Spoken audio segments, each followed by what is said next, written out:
ওয়ালাইকুম আসসালাম ওয়া রাহমাতুল্লাহ।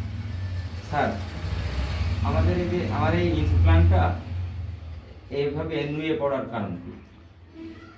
আসলে ব্যাপারটা কি যে আমরা যারা মানুষ বা যে কোনো প্রাণী, জি গাছেরও কিন্তু জীবন আছে, বৈজ্ঞানিকভাবে প্রমাণিত।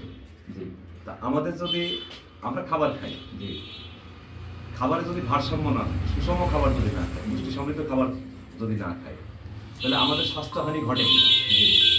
তদ্রুপ গাছেরও তো খাবার আছে, গাছের কিছু আছে মুখ্য খাবার, কিছু আছে গৌণ খাবার। তো এটা যদি একটা বিশদ আলোচনার বিষয়, কিন্তু সংক্ষেপে যেটা বলার, আমার কাছে যেটা মনে হচ্ছে যে এই গাছটা পুষ্টির অভাব আছে, যথোপযুক্ত পুষ্টির অভাব আছে। আর ছোট্ট একটা টবে, ওটা তো মাটির গভীর থেকে যে কোনো রস কিংবা কোনো উপাদান নিতে পারছে এরকমও না কিন্তু, যার ফলে অবশ্যই এখানে কিন্তু খাবার প্রয়োগ করতে হবে। হ্যাঁ, সেই হিসেবে আমি মনে করি যে মিরাকেল গ্রোথ এটা কিন্তু একটা সুষম খাবার, অনুখাদ্য। জি এটা আপনি প্রয়োগ করতে পারেন। জি এক সপ্তাহ পর জি আপনি এটার পরিবর্তনটা বুঝতে পারবেন।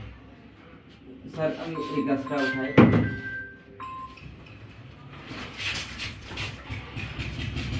জাস্ট এক সপ্তাহের মধ্যে কি আপনি বলতে চাচ্ছেন যে মিরাকেল গ্রোথ দিলে আমার ওই গাছগুলো এমন হবে?